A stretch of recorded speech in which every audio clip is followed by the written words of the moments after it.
ఈ సినిమా విజయోత్సవ సభలో మాట్లాడుతాను, చప్పట్లు కొట్టు అందరు నన్న. సరే, ఈయనేమో ఎవరు బ్యాకింగ్ లేదన్నారు, ఎవరో ఇందాక. ఎందుకు లేరు? నేను కాదు, వాళ్ళ అమ్మ నాన్నగారు ఉన్నారు.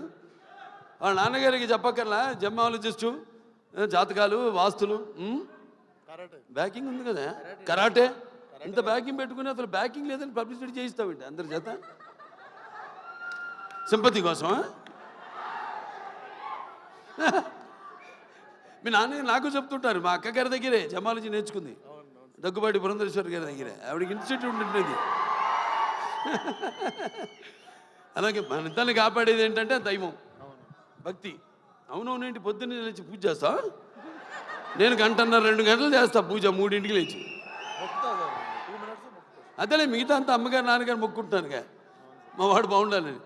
సంతానాభివృద్ధికి దూరీ కృత్వా పిశాచార్తిం జీవైత్వ మృతం సుతం యో భూత భీష్ట సిద్ధ సన సంతతి వృద్ధి కుర్త్ అంటారు.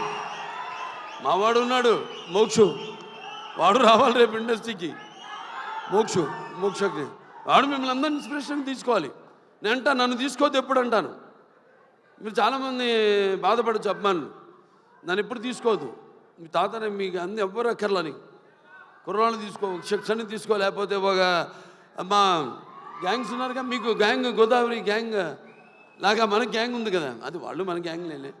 ఇది మన అడివిశేషు కానీ, లేకపోతే ఈ సిద్ధు దొల్లగడ కానీ మన గ్యాంగ్ తీసుకోవాలి, ఇన్స్పిరేషన్గా తీసుకుంటే. నేనున్నా నీకు, అందులో భయం లేదు. నేను 20 సంవత్సరాల ముందు ఆలోచిస్తుంటా ఇప్పుడు, మా నాన్నగారిలాగే. జనం అనుకునేదానికంటే ముందు, కోరుకునేదానికంటే ముందే. ఎందుకంటే మేమంతా అయితే నిత్యావసర వస్తువులు లాంటి వాళ్ళం. ఎలాగైతే మనం ఈ దైనందిన కళాపాలలో సతమతమవుతూ అన్న వస్త్రాలు అవసరాలు పాతూ సినిమాను కూడా మనం ఎంచుకున్నాం ఒక అవసరంగా. మనం అంటే నిత్యావసర వస్తువులు మనం ఎప్పుడు కనబడుతూ ఉండాలి, ఏదో ఒక కొత్తదనం అందిస్తూ ఉండాలి. అదే నాన్నగారి దగ్గర నేను నేర్చుకుంది, అదే మా తమ్ముడు కూడా అన్న కూడా ఫాలో అవుతున్నాడు. అదే మా ఇంకో చిన్న ఉన్నాడు మోక్షు, రేపు అతను కూడా ఫాలో అవుతాడు అతను అని. సో ఎవరైనా ఏదైనా మారుతున్న కాలానికి అనుగుణంగా మనం ఇవ్వాలి.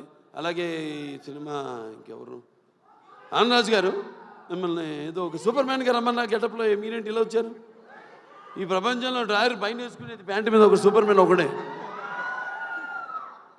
సరే, దాని తర్వాత ఎవరు ఏమండవే ముందు అసలు మైండ్ మాడదు.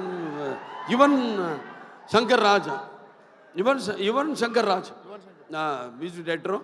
అదే ఇళయరాజా గారు, ఆయన వాళ్ళ అబ్బాయి. సరే, నాకు మా 3 సినిమాలు చేశారు ఆయన, ఇళయరాజా గారు. 3 చాలా తక్కువ, మా పండితుడు ఆయన. ఇది ఫస్ట్ ఆదిత్య 369,